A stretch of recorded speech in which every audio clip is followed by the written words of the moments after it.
Queridos irmãos, eu os convido agora a todos a abrirem comigo a santa palavra do Senhor na carta do apóstolo Paulo aos Romanos, no capítulo de número 15, para a exposição, para a pregação da palavra. Romanos capítulo 15.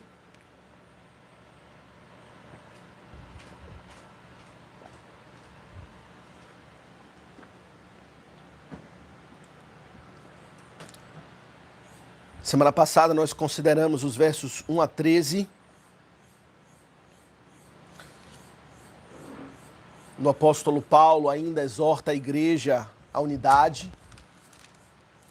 E hoje nós vamos considerar os versos 14 a 16, se Deus permitir. Porém, vamos ler dos versos 14 a 21. Nos acompanhar, mesmo em casa, queridos, mesmo talvez na familiaridade e informalidade do seu lar, porte-se com reverência para acompanhar a leitura e a pregação da palavra do Senhor. Romanos 15, a partir do verso 14, diz assim a palavra de Deus.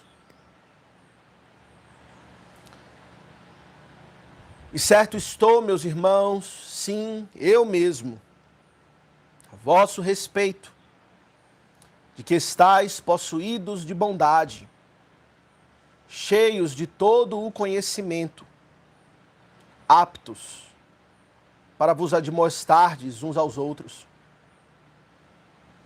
Entretanto, vos escrevi em parte mais ousadamente, como para vos trazer isto de novo à memória, por causa da graça que me foi outorgada por Deus, para que eu seja ministro de Cristo Jesus entre os gentios, o sagrado encargo de anunciar o evangelho de Deus, de modo que a oferta deles seja aceitável, uma vez santificada pelo Espírito Santo. Tenho, pois, motivo de gloriar-me em Cristo Jesus, nas coisas concernentes a Deus, porque não ousarei discorrer sobre coisa alguma, senão sobre aquelas que Cristo fez por meu intermédio, para conduzir os gentios à obediência, por palavra e por obras, por força de sinais e prodígios, pelo poder do Espírito Santo, de maneira que desde Jerusalém e circunvizinhança até o Ilírico tenho divulgado o evangelho de Cristo, esforçando-me deste modo por pregar o evangelho, não onde Cristo já fora anunciado, para não edificar sobre fundamento alheio, antes, como está escrito, hão de vê-lo aqueles que não tiveram notícia dele, e compreendê-lo os que nada tinham ouvido a seu respeito. Amém. Até aqui, irmãos, a leitura da palavra do Senhor. Vamos ler novamente apenas o verso 14. E certo estou, meus irmãos, sim, eu mesmo, a vosso respeito, de que estáis possuídos de bondade, cheios de todo conhecimento e aptos para vos admoestardes uns aos outros. Amém. Vamos orar. Senhor Deus e Pai, mais uma vez invocamos o Teu nome, ó Pai, nesse momento agora de grande e extrema necessidade, quando nos dispomos a expor a Tua palavra, na expectativa de compreender aquilo que está sendo dito, as implicações do que está sendo dito, as aplicações. E oramos, ó Pai, para que o Senhor nos dê a disposição para ouvir com fé, para crer, para obedecer e para tremer diante do Senhor, que fala poderosamente a nós. Edifica a Tua igreja, ó Pai, pela Tua palavra.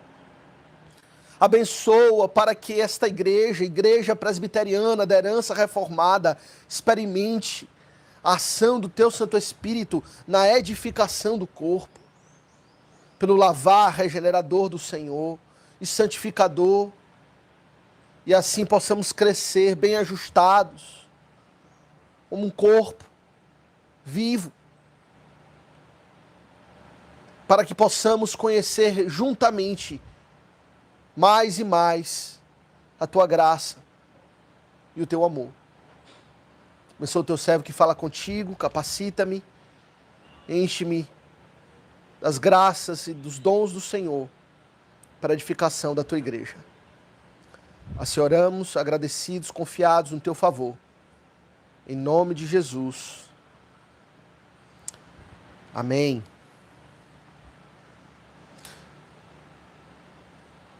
Congregação do Senhor Jesus Cristo, o que vem a constituir uma igreja ideal? Se nós pensarmos, pudéssemos imaginar, sonhar nesta vida com uma igreja ideal, como ela seria? Olha, historicamente, teólogos têm se debruçado na palavra para extrair dela as características da igreja. Isso desde os primórdios dos pais da igreja, no quarto século, no concílio de Constantinopla. Neste concílio, irmãos se juntaram para discutir a natureza da igreja e trouxe 4 atributos que nós já estudamos nas nossas reuniões de oração, que a igreja, a verdadeira igreja, ela é una, ela é católica, isto é, ela é universal, ela é apostólica e ela é santa. Mais para frente, no período da Reforma Protestante, os reformadores desenvolveram, e pelo estudo também da palavra, outras características da verdadeira igreja, que a destaca como uma igreja de fato abençoada por Deus, como uma verdadeira igreja, onde a graça é manifestada e flui para a salvação. As marcas que os nossos reformadores identificaram foram 3. Primeiro, a pregação genuína e fiel das Sagradas Escrituras, especialmente do Evangelho da Graça.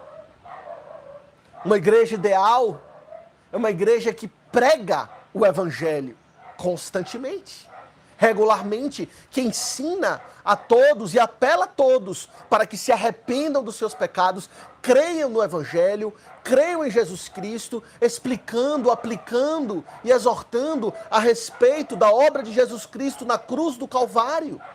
Como ele morreu pelos nossos pecados, como ele se apresentou como propiciação em nosso favor. Mostrando como o homem que é pecador pode ser justo diante de Deus. A pregação do Evangelho é uma marca de uma igreja ideal. Uma outra marca que os reformadores identificaram como pregação do Evangelho é a correta administração dos sacramentos. Uma igreja ideal é uma igreja onde existe o batismo instituído por Cristo. E a regular celebração da ceia do Senhor. Quando a igreja se reúne para comemorar, rememorar e ter comunhão com Cristo por meio da mesa.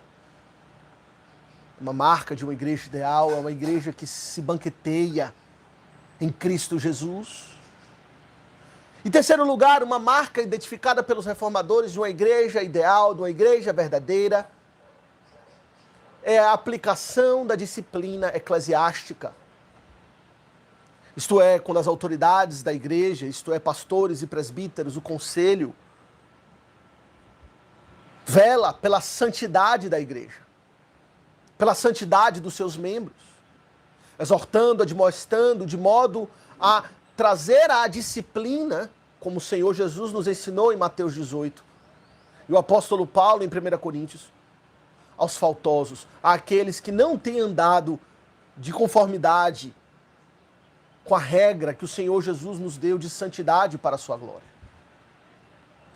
São marcas teológicas, históricas, confessionais, que a igreja tem adotado como uma bússola para examinarmos e ponderarmos a respeito de igrejas.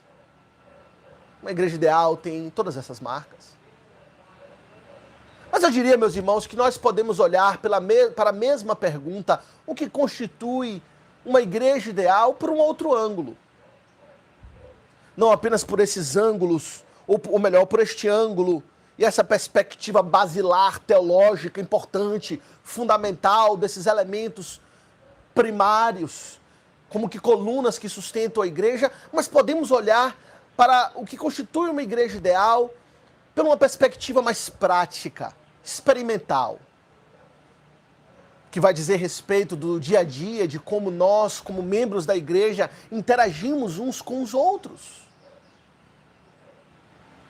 Uma igreja ideal, eu diria então, neste sentido, é uma igreja que vive a plenitude da unidade do corpo de Cristo,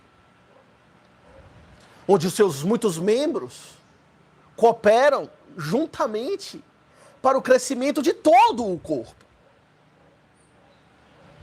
onde cada membro compreende o perigo de ser um mero ouvinte da palavra e não praticante, ou um mero membro infrutífero na seara do Senhor e busca, não apenas na igreja, ser abençoado pela pregação fiel, pela administração dos sacramentos, pela disciplina eclesiástica, mas onde cada membro procura também, não apenas ser abençoado, mas procura também abençoar.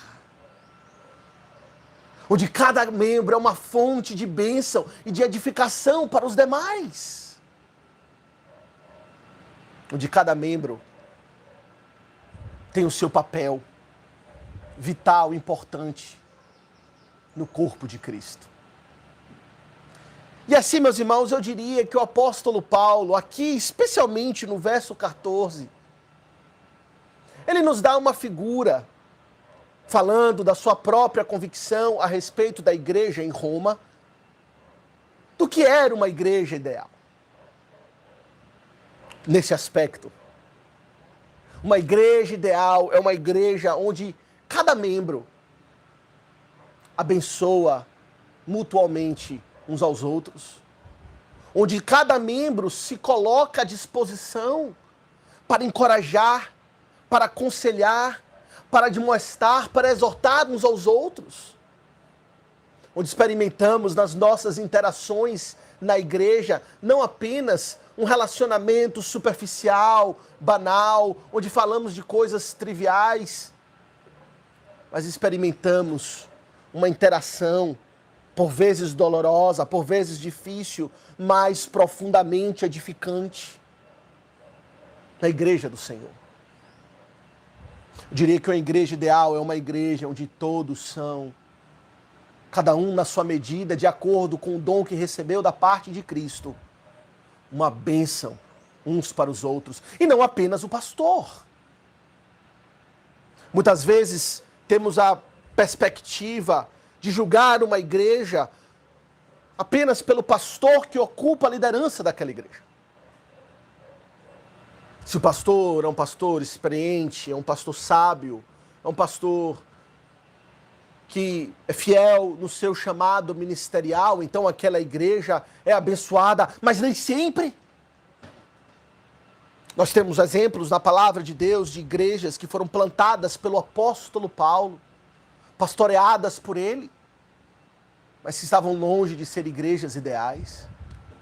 Eram igrejas marcadas por profunda carnalidade, por profunda contenda e desavença entre os seus membros, que antes de trazer glória ao nome do Senhor, trazia desgosto ao Senhor e ao próprio coração do seu pastor, o apóstolo Paulo. De modo que sim, o pastor tem o seu papel, e o apóstolo Paulo, nesses versos, irá desenvolver o seu papel como pastor e apóstolo, nas peculiaridades apostólicas que ele tem, e que tem o seu paralelo no nosso ministério pastoral, mas uma igreja ideal vai muito além do pastor. A igreja ideal diz respeito a todos os membros. Se eles vivem a plenitude da fé, se eles vivem encorajados no amor de Cristo, se eles vivem encorajados na perseverança e vivem como uma verdadeira família. Unidos,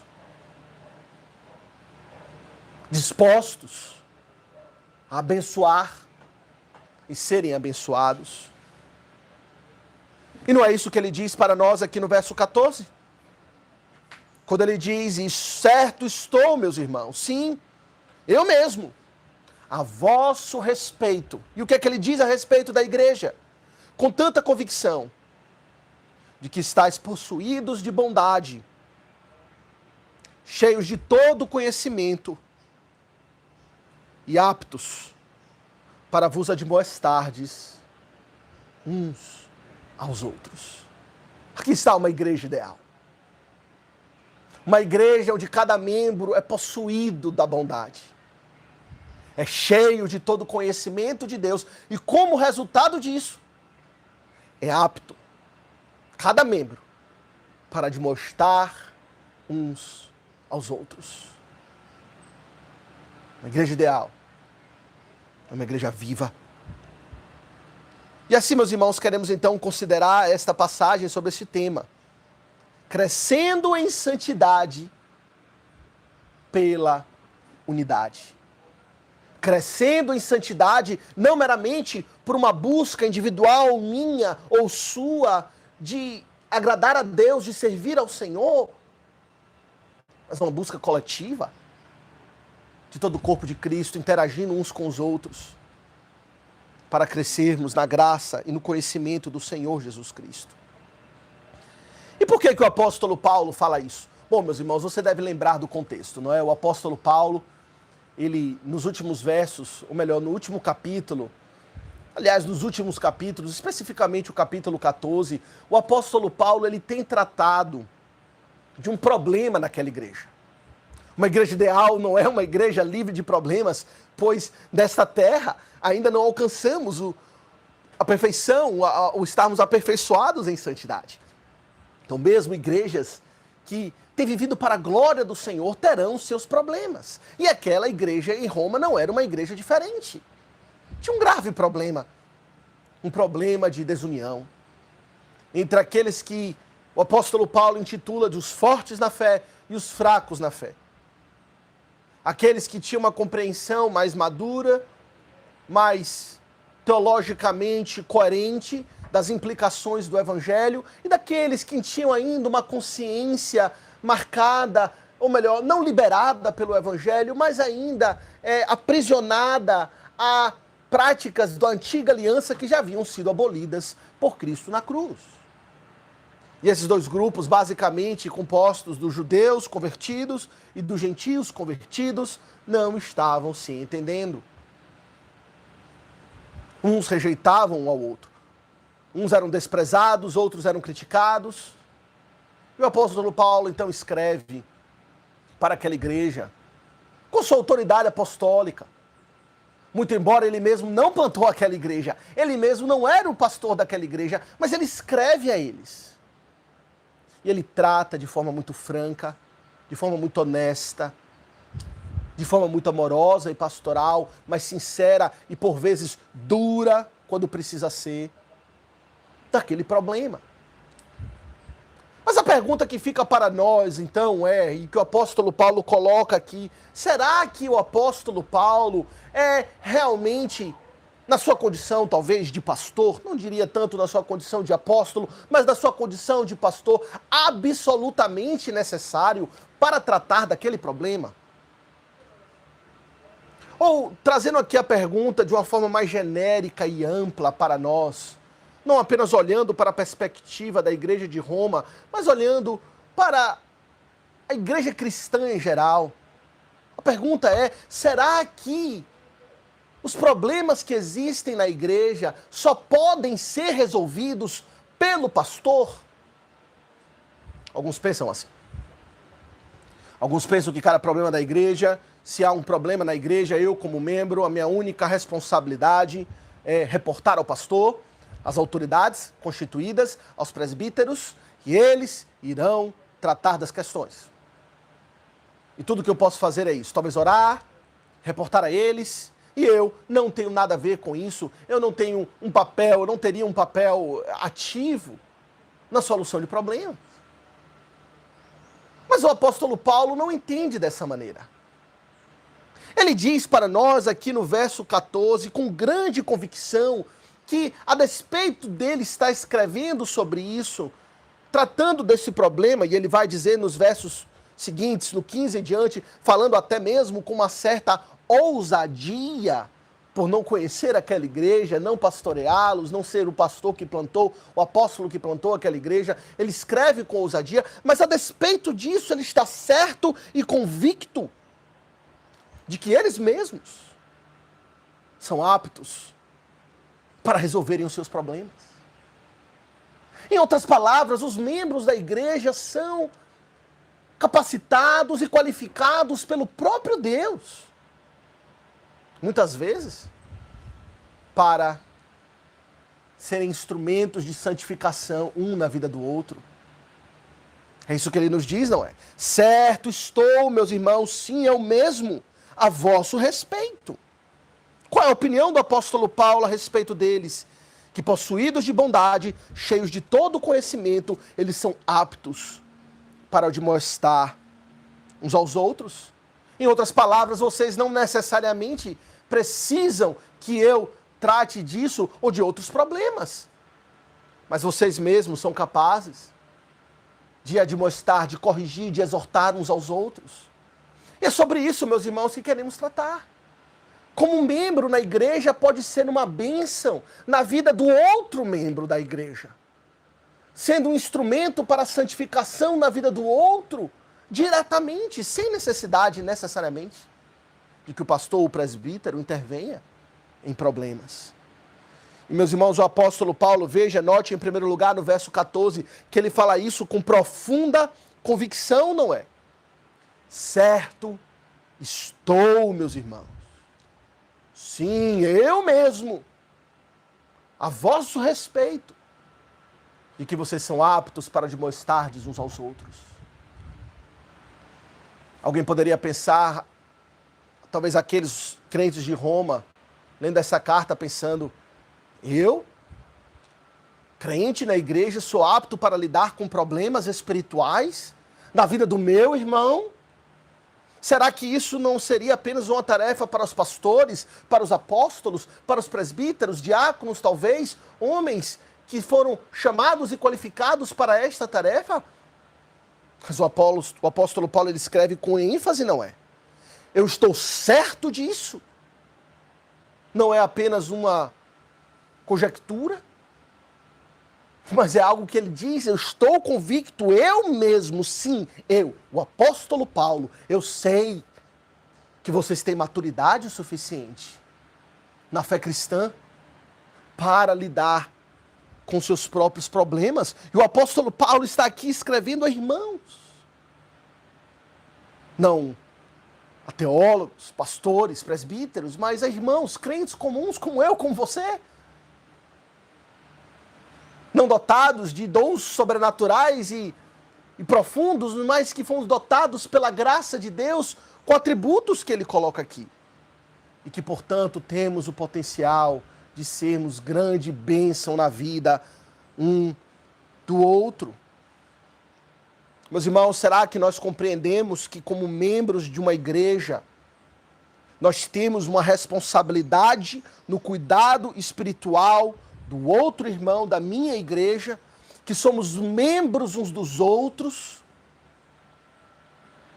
Não apenas o pastor e presbítero tem a responsabilidade, sim, eles têm uma responsabilidade maior, mas que cada crente também tem esta responsabilidade. Hoje em dia, meus irmãos, o sentimento do individualismo, do egoísmo, que tanto caracteriza a sociedade moderna, infelizmente, tem adentrado as igrejas e os nossos corações e a nossa visão, tem moldado a nossa forma de enxergar a própria igreja do Senhor Jesus Cristo. Vamos para a igreja com uma mentalidade de consumidores. Eu vou lá para receber. Estou pensando apenas nos meus problemas, nas minhas dificuldades. E não me disponho jamais a ser uma fonte de bênção para a vida do meu irmão. Alguns não pensam nisso. Alguns pensam que enquanto eu estiver indo para a igreja, cumprindo as minhas obrigações formais, talvez dando o dízimo, eu já estou ali pagando e dando a minha contribuição para que esta contribuição seja suficiente para pagar a outros. Talvez um pastor que se dedique a tempo integral a isso e, portanto, eu não preciso me envolver. Mas esse não é o ensino da palavra. Veja, outras passagens também colocam essa ênfase. Olhe, por exemplo, Colossenses. Colossenses no capítulo 3, verso 16.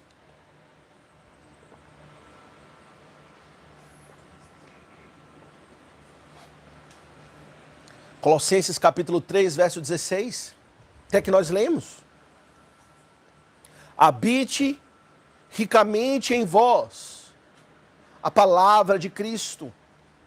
E o que é que ele diz em seguida? Instruí-vos e aconselhai-vos mutuamente em toda a sabedoria, louvando a Deus com salmos, hinos e cânticos espirituais com gratidão em vosso coração. Instruí-vos e aconselhai-vos mutuamente em toda a sabedoria. Será que ele está falando aqui numa reunião do presbitério, falando apenas a pastores e presbíteros? Ou será que ele está escrevendo uma carta à igreja e ordenando que nós tenhamos a disposição de instruir e admoestar e aconselhar uns aos outros, tendo em nós a palavra de Cristo, habitando em riqueza e plenitude? Aqui não é uma responsabilidade colocada sobre o seu ombro. Ou diria, um privilégio de poder ser uma bênção na igreja. Hebreus 3, veja a mesma ênfase, abra comigo. Hebreus 3, verso 12.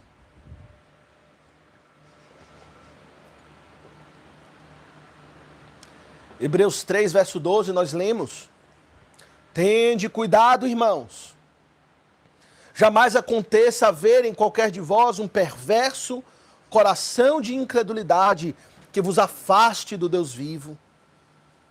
Pelo contrário, o que é que ele diz?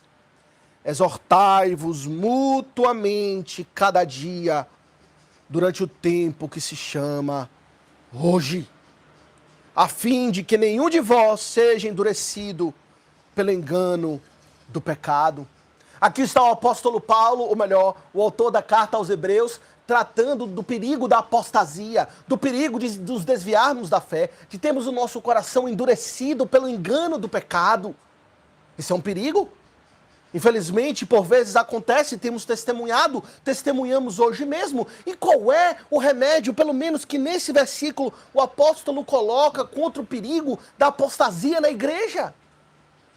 É que o pastor pregue sermões melhores. Certamente o pastor deve se dedicar a isso, essa é a sua responsabilidade. É que nós venhamos a frequentar mais conferências? Não. Aquilo que o apóstolo preceitua como um remédio preventivo contra o perigo da apostasia é que nós vivamos como membros na plenitude da igreja, como lemos aqui em Hebreus 3, verso 13, exortando-nos mutuamente cada dia. Quando ele fala cada dia, ele está dizendo que isso é algo que deve ocorrer de forma recorrente, de forma frequente, ou seja, não é algo esporádico, mas é algo que faz parte, de forma inerente da vida da igreja. Quando os membros vivem como uma bênção na vida uns dos outros, falando a palavra, exortando, encorajando, admoestando. Uma igreja ideal, membros fazem isso. Veja também em Hebreus, ainda em Hebreus no capítulo 10. Hebreus 10, no verso 24. Abra comigo. Hebreus 10, 24, nós temos, 24 e 25, nós temos aquela famosa passagem usada para quando falamos a respeito dos desigrejados, daqueles que têm abandonado a congregação. deixado de ir para a igreja. E veja o que o apóstolo Paulo, ou melhor, o autor da carta aos Hebreus fala, Hebreus 10, verso 24, consideremos-nos também uns aos outros. Para quê? Para nos estimularmos ao amor e às boas obras.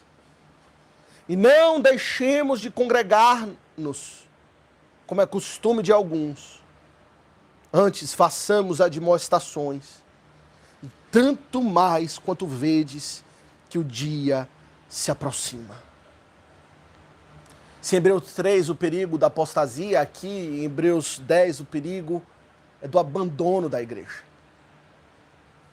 É de cultivarmos aquela mentalidade de que eu posso ser um crente sozinho, eu vou ser crente eu e Deus, no meu lar, com a minha família, eu vou me acomodar. E quantos têm se acomodado durante esta pandemia? Não se importam mais com a igreja, pensam que pode ser crentes em casa. Hebreus 10, 25 corrige, não deixe de congregar, como é costume de alguns. Mas por quê? Ele fala, porque se você deixar de congregar, você não terá mais a oportunidade de experimentar aquele estímulo mútuo ao amor e às boas obras, que procede do convívio na congregação. Ora, de casa você pode ouvir sermões. Eu sei, muitos, infelizmente, têm tido essa mentalidade e a internet tem provido esse serviço, como tem agora mesmo, a oportunidade de você, do seu lar, no conforto do seu lar, em alta definição, com o sistema surround de som, no sofá, deitar, ligar a TV, conectar no YouTube e até mesmo escolher o sermão que você vai ouvir. Pregação fiel das Escrituras eu tenho à la carte da minha casa, eu escolho. Hoje eu vou ouvir o pastor Daniel, amanhã eu quero ouvir o pastor Josafá Vasconcelos. Esse domingo eu quero ouvir, deixa eu ver qual é o tema, deixa eu ver o tema que me agrada, eu irei ouvir o reverendo Paulo Brasil, amanhã eu irei ouvir o reverendo Santana Dória, e assim nós vamos tratando desta maneira. E talvez você seja abençoado, seja aprendendo bastante. Mas eu te garanto que não está experimentando algo peculiar da vida da igreja que só pode ser experimentada quando vivemos na plenitude da unidade. Quer crescer em santidade pelo estímulo ao amor e às boas obras que vem quando nós fazemos admoestações mútuas uns aos outros. E ele diz, tanto mais quanto vede que o dia se aproxima. Ou seja, quanto mais perto estiver o retorno de Cristo, mais exortação mútua deve existir do corpo de Cristo. Esse é um ensino da palavra de Deus que está em todos os lugares. Quando nós recebemos no conselho alguém que deseja se tornar membro da igreja, aquela pessoa é recebida no conselho, depois de ser examinada e ouvida o seu testemunho, uma das coisas que eu sempre me preocupo em dizer para aquela pessoa, e talvez você já tenha ouvido isso, é que ao se tornar membro da igreja, você precisa entender que você não está chegando nessa igreja meramente para ser abençoado, mas para abençoar. Para ser uma fonte de estímulo ao amor e às boas obras, à santidade, à santificação, sem a qual ninguém verá o Senhor, uns para com os outros. Não venha para esquentar banco, em outras palavras, mas seja uma fonte de grande alegria. Que possamos crescer em santidade mais pela sua participação nesta igreja. Isso, meus irmãos, é o que caracteriza uma igreja ideal. E alguém talvez poderia então objetar e perguntar nessa questão, mas será que o apóstolo Paulo aqui, em Romanos 15, verso 14, voltando para a passagem que nós estamos expondo, não está aqui tendo uma visão muito otimista de nós? Será que realmente eu, membro comum da igreja, tenho essa capacidade de exortar a outros? Talvez você pense que sou eu. O pastor, ele fez um seminário teológico, ele passou 4 anos se dedicando ao estudo da palavra, ele talvez tenha feito algum curso a respeito de aconselhamento bíblico, e ele tem as qualificações, mas quem sou eu? Meus irmãos, nós temos recebido, todos nós, não apenas pastores e mestres e presbíteros, mas todos nós temos recebido da parte de Deus as qualificações necessárias. E muitas vezes, meus irmãos, nós desonramos a Deus quando nós subestimamos as graças recebidas da parte de Deus a nós, que deveríamos usar para frutificar na igreja do Senhor. Recebemos dele um denário, ao invés de usar para a glória do Senhor, nós enterramos. E, meus irmãos, o desejo aqui neste momento é estimular vocês, a mim também, sermos estimulados a pôr em prática as graças que o Senhor nos deu. Muitas vezes isso ocorre com as crianças, não é? Muitas vezes as crianças, elas têm uma determinada habilidade, e nós adultos sabemos que ela tem certa capacidade para fazer isto ou aquilo, mas elas têm insegurança. Não falta-lhes a capacidade, falta-lhes a segurança, a convicção. Agora mesmo nós estamos estimulando a nossa filha menor, a Lili, a andar. E nós já percebemos claramente como ela já tem condição de se equilibrar bem, como de forma mecânica, ela já tem toda a condição de andar, mas às vezes a gente percebe que ela está insegura. E o nosso papel enquanto pais para que ela ande não é meramente ensiná-la a fazer isso, pois ela já sabe, ela já tem as condições, mas é encorajar, a pôr em prática aquilo que ela já sabe. Fazê-la praticar e encorajar e parabenizar quando ela fizer certo, e assim, daqui a pouco ela está andando. E assim também é com a igreja, meus irmãos. O Senhor tem nos capacitado, sim, como membros da igreja do Deus vivo, para exercermos a plenitude da unidade de Cristo numa membresia edificante. E essas qualificações, meus irmãos, o apóstolo Paulo explicita aqui no verso 14, que nós idealmente temos recebido. Ele aponta 3. Veja aqui no verso 14. Acompanhe comigo. Romanos 15, 14. E certo estou, meus irmãos, sim, eu mesmo a vosso respeito. Do que, Paulo? De que estáis possuídos de bondade. Aqui está o apóstolo Paulo, a primeira característica, que eu sei com profunda convicção, que vocês, irmãos em Roma, têm, e que os torna hábeis e capazes para lidar com seus problemas, para crescerem em santidade, é que vocês são possuídos de bondade. Essa é uma expressão, meus irmãos, que ela é simples, mas profunda, que fala a respeito do caráter dos crentes no Senhor Jesus Cristo. Um caráter esse transformado pelo Senhor, pelo Evangelho, pelo Espírito Santo, que nos deu um novo nascimento e mudou a orientação do nosso coração, antes voltada para si mesmo, antes voltada para o egoísmo, antes pensando unicamente no nosso próprio bem, no nosso próprio interesse, cheios de amor próprio, desprovidos de interesse, compaixão, simpatia pelos demais, mas agora, meus irmãos, sendo transformados pela graça, nós passamos a ter o caráter de Cristo em nós, e esse caráter é um caráter bom. Quando ele fala cheios de bondade, o que ele está querendo dizer é que a disposição do coração daqueles crentes em Roma, e isso está provado, diz o apóstolo Paulo, é para o bem do próximo. Eu sei, diz o apóstolo Paulo, que a despeito das presentes dificuldades que vocês estão enfrentando, talvez os fracos e os fortes, lembra? Os fracos e os fortes aqui, um criticando o outro, um desprezando o outro. Eu sei que a despeito deste problema que vocês estão enfrentando, na verdade, o que vocês têm é uma disposição de bondade, vocês desejam bem uns dos outros. Isso é fundamental para que possamos ser uma bênção na vida um do outro. A desejar o bem.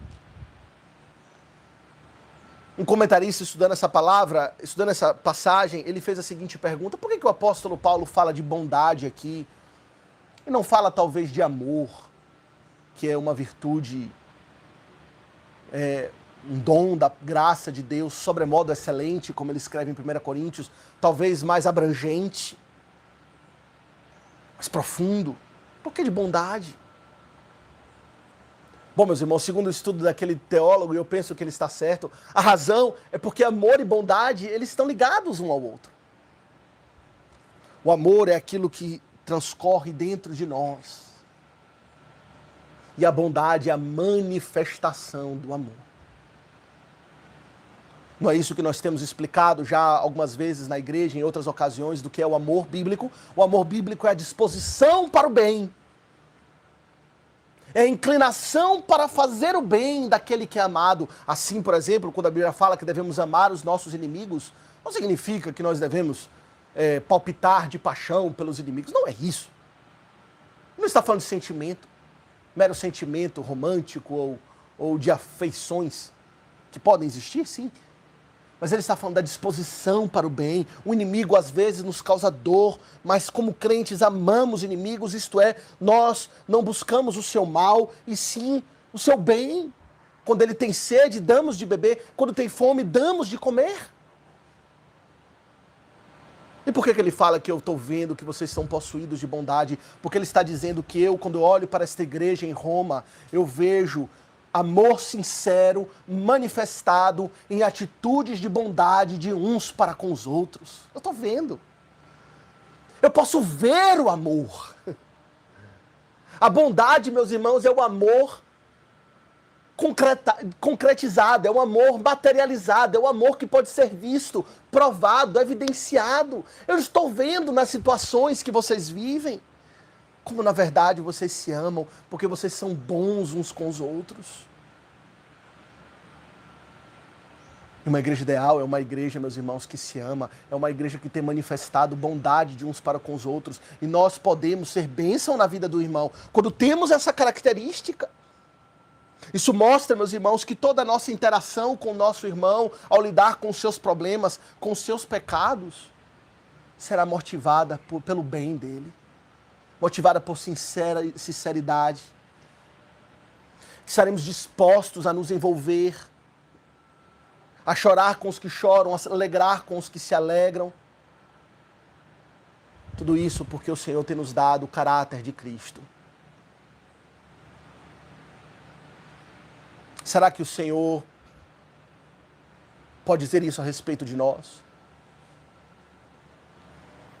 Será que isso que o apóstolo Paulo disse com tanta convicção a respeito dos romanos pode ser dito de nós? Igreja presbiteriana da herança reformada, que somos cheios de bondade. Interessante a palavra que possuídos, é a palavra que é possuídos de bondade. A palavra possuídos aqui tem a ideia de cheio, tem a ideia de que é uma palavra que pode ser usada para descrever uma rede de pesca que está a ponto de se romper, tamanha a quantidade de peixes que está naquela rede, ela está tensionada e ela vai quebrar, ela está no limite dela. O apóstolo Paulo aqui, vocês estão possuídos de bondade. Em outras palavras, para todo lado que eu olho, na interação dessa igreja, de uns para com os outros, eu vejo o tempo todo, frequentemente, bondade, bondade, bondade.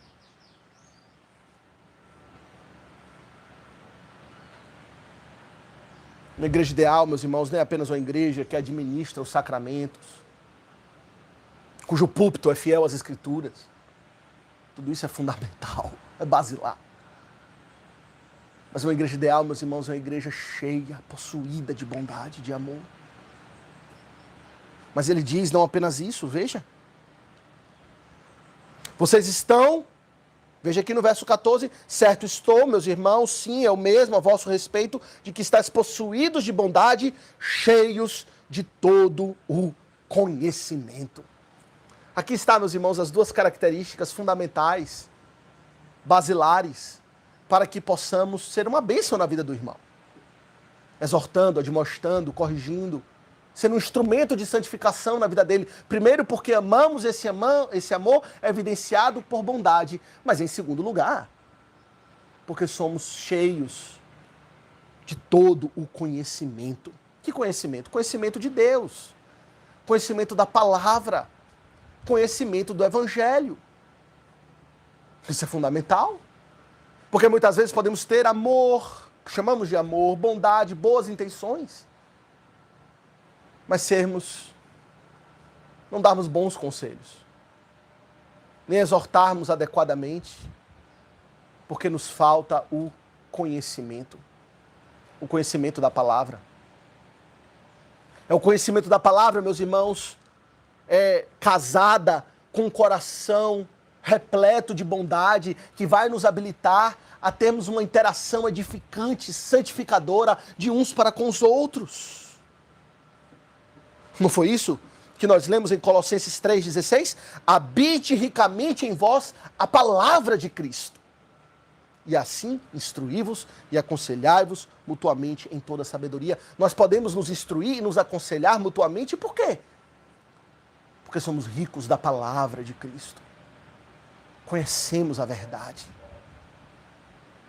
Ai, meus irmãos, de fato, quem melhor do que os irmãos na fé, possuídos do conhecimento revelado a nós pela palavra e pelo Espírito Santo, é mais capacitado em termos de conhecer para ajudar. Quem? Ora, há um debate no meio cristão a respeito da psicologia e do seu lugar para o tratamento de pessoas que têm experimentado sofrimentos e angústias e chamamos doenças da mente. E sem querer entrar aqui agora no mérito a respeito da validade do trabalho da psicologia ou não, e pode ter alguma contribuição, eu pergunto, que psicólogo incrédulo, que não conhece a Deus, ou melhor, até mesmo que odeia e rejeita a sua palavra, é mais apto para fazer uma pessoa entender a sua realidade e mudar para o bem? Que psicólogo conhecedor de Foucault ou de qualquer outra teoria, qualquer outro conhecimento da psicologia é mais capacitado no seu conhecimento do que o crente que conhece a verdade de Deus? Nós temos o livro-texto que revela as profundidades da alma humana, que é a Bíblia.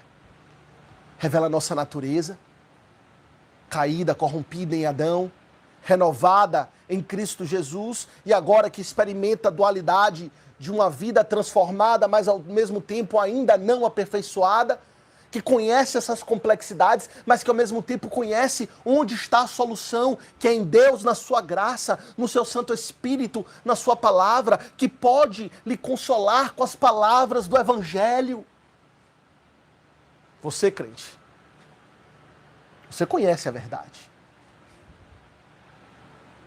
E essa verdade, por acaso, deve ficar enterrada nos seus lábios?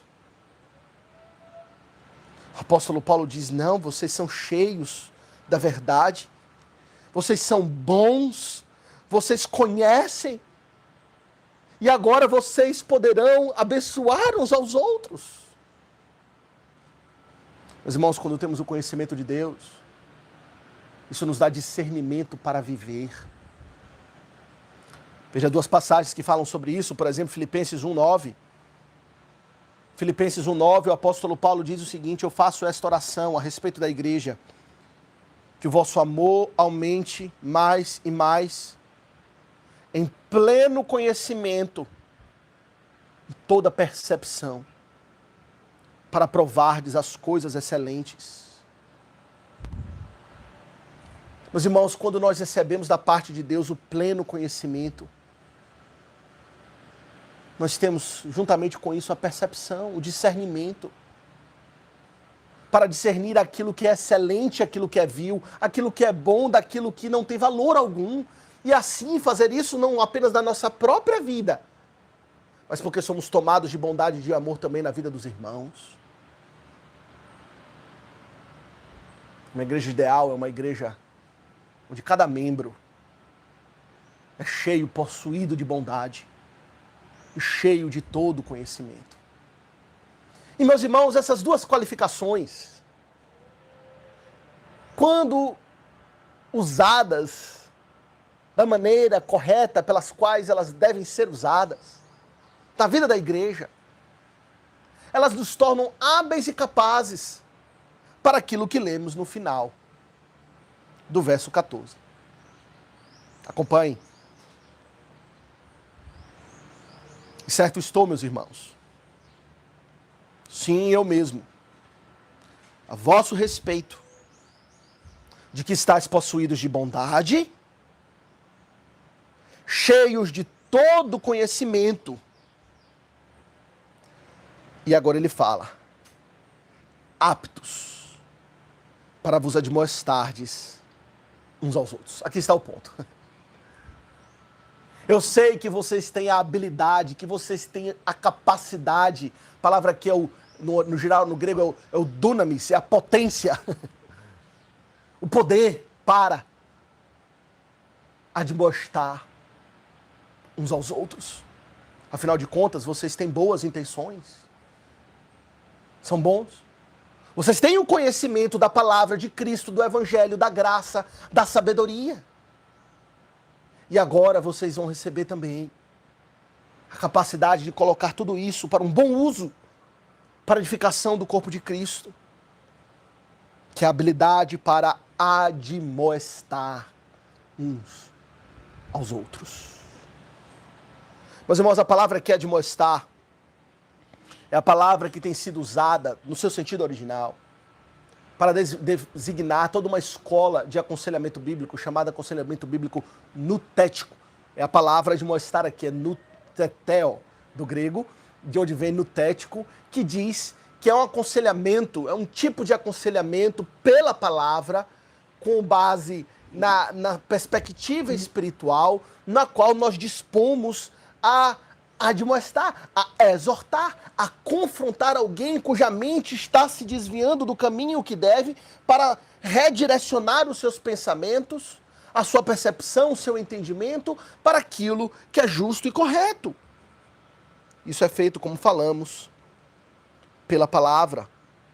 Existem outras palavras na Bíblia que falam a respeito da responsabilidade que temos como aconselhamento, não apenas da admoestação, da exortação, da confrontação, mas existem outras.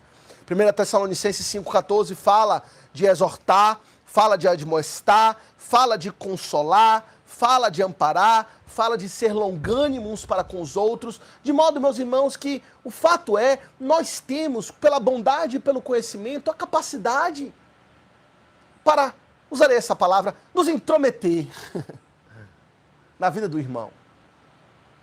Quando a oportunidade se apresenta, a fim de direcioná-lo para o bom caminho, a fim de encorajá-lo ou estimulá-lo às boas obras, como lemos em Hebreus, ou admoestar quando se faz necessário.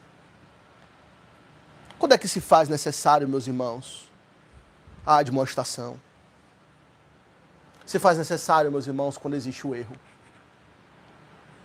quando existe o pecado, quando existe misturada a mentalidade cristã, a influência de outros pensamentos, ideologias mundanos e carnais que nada tem a ver com Cristo. É necessário uma admoestação, uma confrontação. O apóstolo Paulo, eu sei, crentes, vocês fortes e fracos de Roma, vocês têm a capacidade de admoestar uns aos outros e dizer, ei, irmão, isso que você está fazendo não é correto. Não está certo, não está em pleno acordo aos princípios da palavra, da graça e do evangelho que temos recebido em Cristo Jesus. De modo, meus irmãos, que o apóstolo Paulo aqui, ele nos diz e nos fala a respeito desta obrigação, desse dever que temos de colocar o dedo na ferida. E de tratar de pecados de irmãos, daqueles que dizemos que amamos. E essa habilidade, meus irmãos, para demonstrar diz respeito à sabedoria que teremos da parte de Deus para fazer isso. Afinal de contas, a admoestação, a exortação mútua que deve existir na igreja não deve ser feita de qualquer jeito, de qualquer maneira, sem critério. Mas aquele que é apto para admoestar é aquele que tem a sabedoria dada da parte de Deus para saber como fazer. Saber o que falar. Saber o que não deve ser dito. Saber quando falar. Saber de que modo falar. Saber quando é necessário ser firme na exortação. Saber quando é necessário o uso da paciência. Ter a sabedoria da parte de Deus para a demonstração, meus irmãos, e é necessário colocarmos isso em uso para que sejamos uma igreja ideal. É uma igreja, meus irmãos, onde os membros são como lemos em Provérbios, que diz que como um ferro afia o ferro, assim a face do seu amigo o faz. Isto é, assim como o ferro dando pancadas um no outro, uma faca dando golpes no ferro, naquela interação de afiar, vai recuperando o seu fio e se tornando afiado. Assim os irmãos da igreja, por admoestações, exortações, encorajamentos, aconselhamento mútuo, vai se tornando mais afiado para cortar para a glória de Deus. Precisamos fazer isso. Aí talvez você fale, pastor, sim, de fato, no meu coração eu não nego pela graça a bondade. De fato, pastor, eu não nego que o Senhor tem me ensinado muito a respeito da palavra, da sua verdade, do seu evangelho. Tenho bondade, tenho conhecimento, não de mim mesmo, pela graça, mas talvez me falta a habilidade para demonstrar. Eu não sei o que falar, pastor, eu não sei o que dizer. Me falta coragem, me falta tantas coisas. E como é que eu posso aprender essa habilidade de admoestar? Meus irmãos, de algumas maneiras. Primeiro, tendo os pré-requisitos, não é? A bondade e o conhecimento. Se você não tem a disposição para o bem, apesar de ser membro de uma igreja, o que precisa é se converter e não admoestar ninguém. Se às vezes as intenções não são puras, não são santas, não admoeste. Se você não tem o conhecimento da palavra, mas quer admoestar com base nos seus achismos, então se cale. Mas a bondade e o conhecimento são pré-requisitos. Mas é como eu falei, talvez você reconheça, pastor, eu sei do amor genuíno, eu sei do conhecimento que Deus tem me dado, mas como falar? Meus irmãos, de várias maneiras. Primeiro, sendo você mesmo confrontado por outras pessoas mais experientes do que você. Nós aprendemos pelo exemplo, não é? Quando talvez um pastor, presbítero, um irmão, vem e lhe exorta, você está ali, não apenas tendo a oportunidade de receber a admoestação, receber a exortação, mas aprendendo como se faz. Aprendendo a sutileza, a delicadeza, a necessidade, a escolha das palavras. Nós podemos aprender também pela própria Bíblia. Vendo o apóstolo Paulo, como ele era cheio de amor, como ele era cuidadoso, mas ao mesmo tempo firme e sincero. Como ele muitas vezes juntava, naquilo que chamamos técnica do sanduíche, as suas exortações, admoestações com elogios sinceros que ele trazia à igreja. As cartas do apóstolo Paulo são cheias de admoestações, não é? Podemos aprender com ele. Precisamos aprender a admoestar, muitas vezes o que nos falta não é saber o que falar, nem como falar, mas nos falta a mera coragem para falar. Às vezes é covardia. Temor dos homens, medo da reação, medo do que irão pensar. O que meu irmão, como ele vai reagir, se ele vai receber bem ou não, prefiro me calar, prefiro me omitir. Não! Ore a Deus, peça a Deus sabedoria, aprenda com a Bíblia, aprenda com mais velhos, com os mais experientes. Se está em dúvida, pergunte a alguém como você deve fazê-lo, mas não se cale. Não perca as oportunidades de estimular o seu irmão ao amor e às boas obras. Meus irmãos, eu pergunto, será que nós temos experimentado esta dinâmica entre nós? Quando olhamos os atributos clássicos de uma verdadeira igreja, pregação fiel das Escrituras, administração dos sacramentos, e aplicação da disciplina eclesiástica, são atributos formais. Nós podemos dizer que temos procurado fazer essas coisas. A marca da nossa igreja, desempenhar este papel.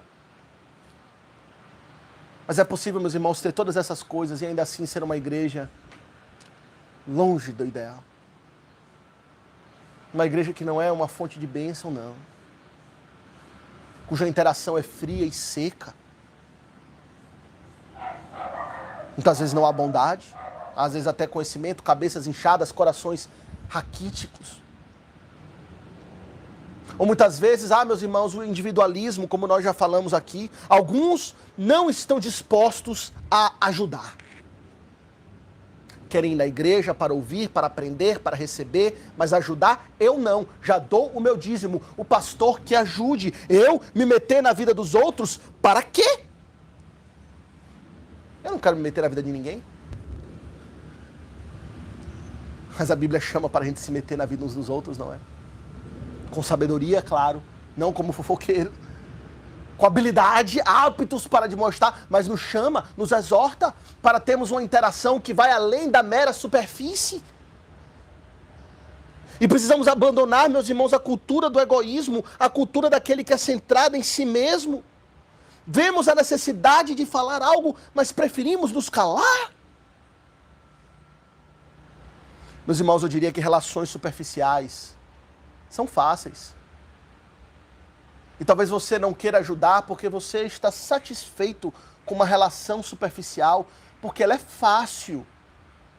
É fácil chegar na igreja e sorrir para todo mundo, abraçar a todos e ficar nisso mesmo. É muito fácil e agradável.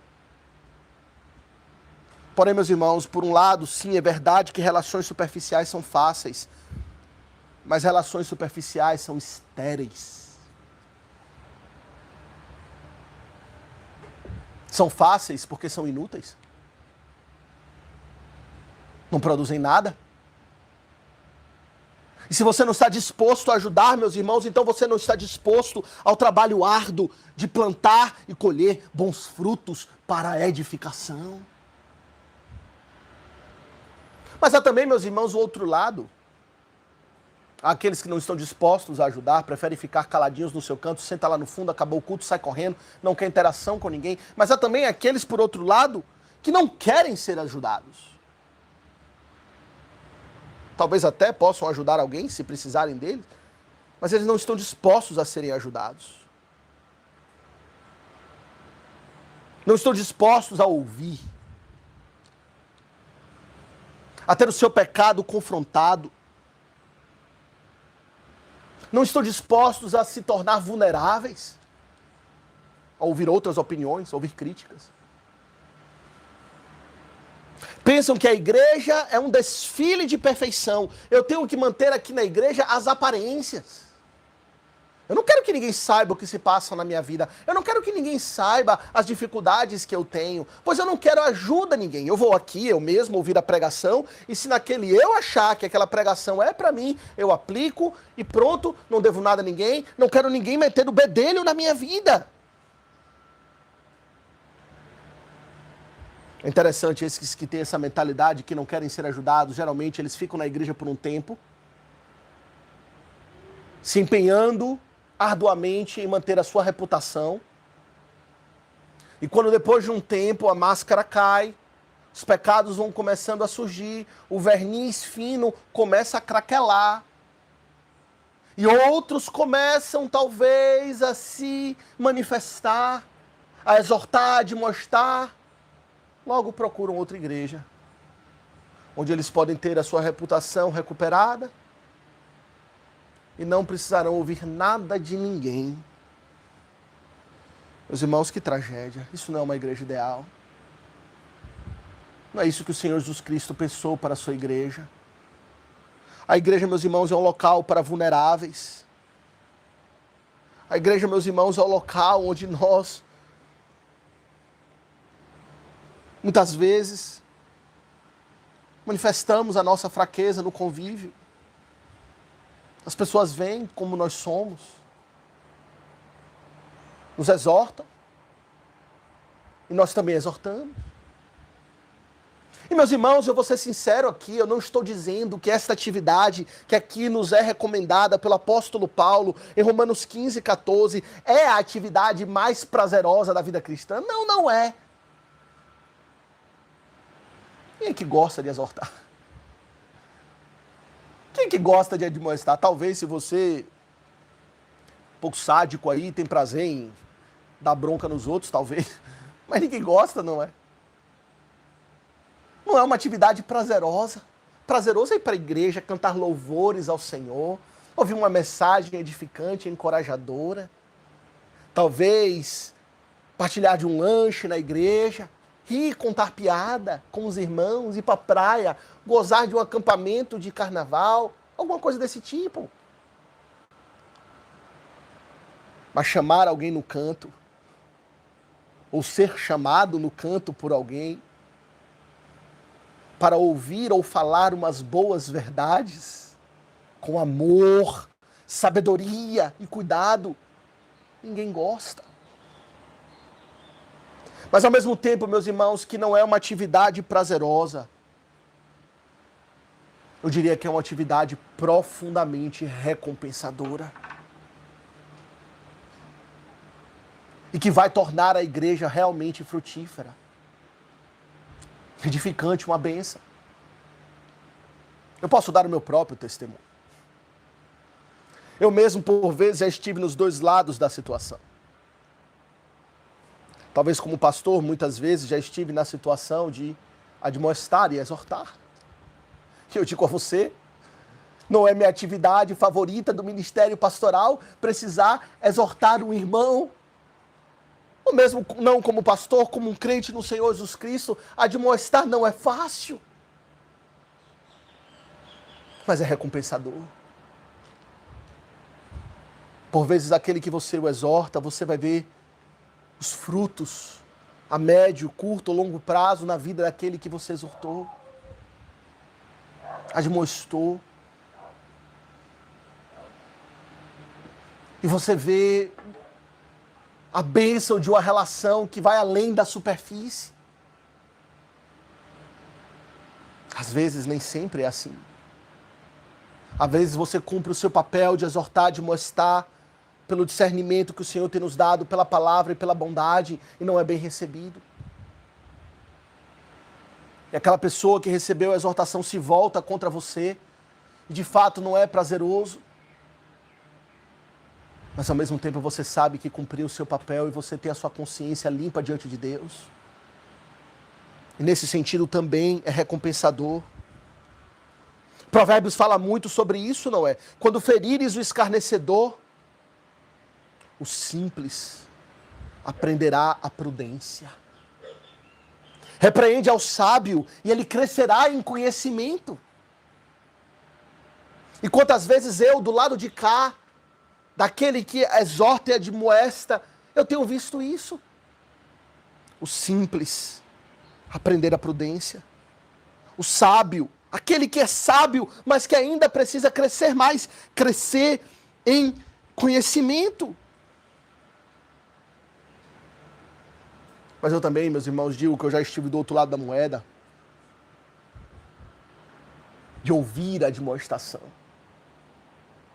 E eu confesso, não é fácil. Não é fácil sentar e ouvir os seus pecados serem colocados na mesa assim.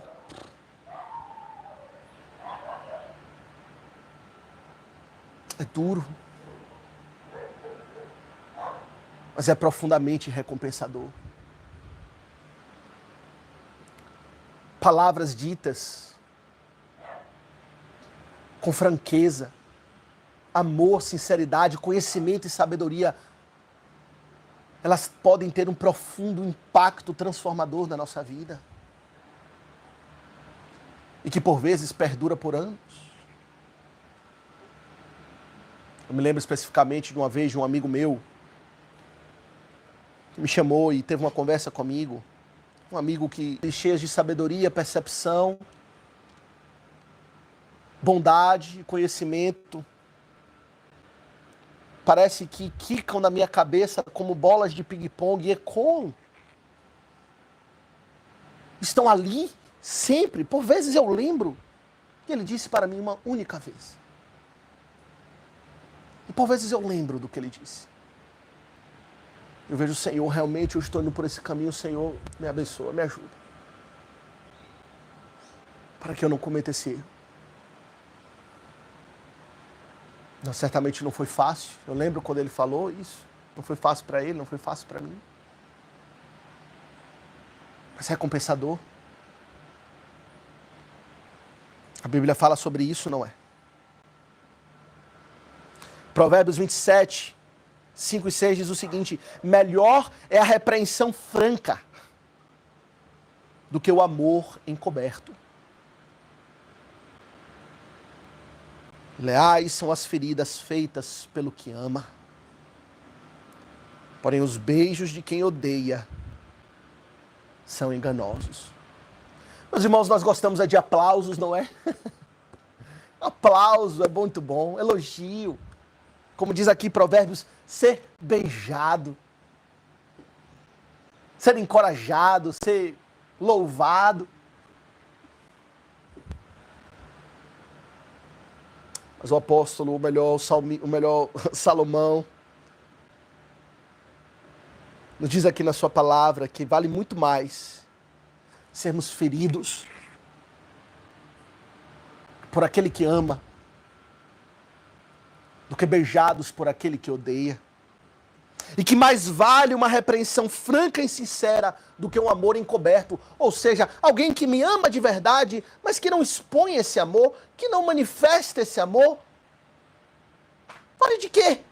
Um amor encoberto, um amor que não se manifesta. É melhor uma repreensão franca, não é? É duro ser ferido, mas é proveitoso. Provérbios 28, 23 diz o seguinte: o que repreende ao homem achará depois mais favor do que aquele que lisonjeia com a língua. É interessante aquilo que é dito aqui, profunda sabedoria dos altos céus dada a Salomão. O que repreende o homem achará depois mais favor do que aquele que lisonjeia com a língua. Em outras palavras, quando você repreende, talvez naquele momento você não veja o fruto imediato, porque é difícil, é doloroso. Mas depois, a recompensa virá. Aquele que foi admoestado, se é sábio, o amará. E o amará mais do que aquele que só o bajulou.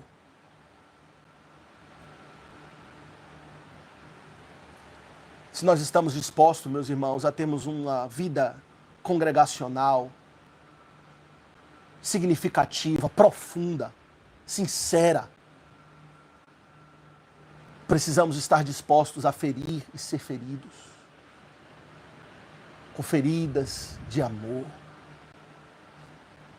possuídos de bondade, cheios de todo conhecimento, aptos para vos admoestardes uns aos outros. No apóstolo Paulo diz: eu estou bem certo, irmãos, a vosso respeito, de que vocês são assim.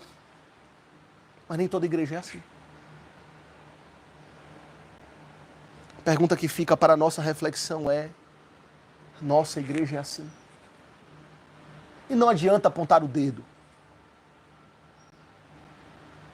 Esta é a hora de olhar no espelho, refletir a respeito de si mesmo. Eu, enquanto membro da igreja presbiteriana, da herança reformada, tenho sido um membro cheio de bondade, cheio de todo conhecimento, apto para admoestar, ou sou aquele que não falo nada com ninguém, também não quero que ninguém fale comigo, eu vivo a minha vida, ouço sermões e está nisso mesmo e acabou. Eu receio que nós estejamos mais para isso do que para aquilo que lemos na palavra. Por quê, Senhor? Por quê? Ah, meus irmãos, se queremos ser uma igreja ideal, precisamos entender que para chegar lá, é preciso olhar para além do púlpito, que tem o seu lugar. O apóstolo Paulo vai falar sobre isso nos versos seguintes, que vamos considerar a semana que vem, o local do púlpito. Seu local central, sem dúvida alguma. Mas se queremos ser uma igreja ideal, edificante, precisamos olhar para além do púlpito, ou melhor, para aquém do púlpito. Precisamos olhar para os bancos, olhar para nós, para a disposição que temos tido e pedir a Deus que Ele nos dê essa disposição.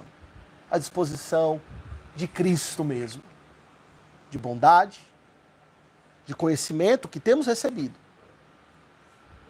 de disposição, aptidão, capacidade, para com toda sabedoria vivermos uma vida como verdadeira família de Deus.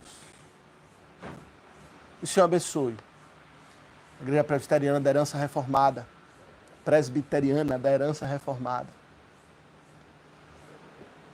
Que, ironicamente, neste dia, onde pregamos uma passagem que fala da necessidade da unidade para a santidade, estamos separados, não é? Estamos cada um na sua casa, mas que possamos estar juntos em espírito. O Espírito de Deus, que é o vínculo que nos une pelo sangue de Cristo. E que o amor que existe entre nós cresça e frutifique para a glória do Senhor. Que o Senhor nos abençoe. Amém.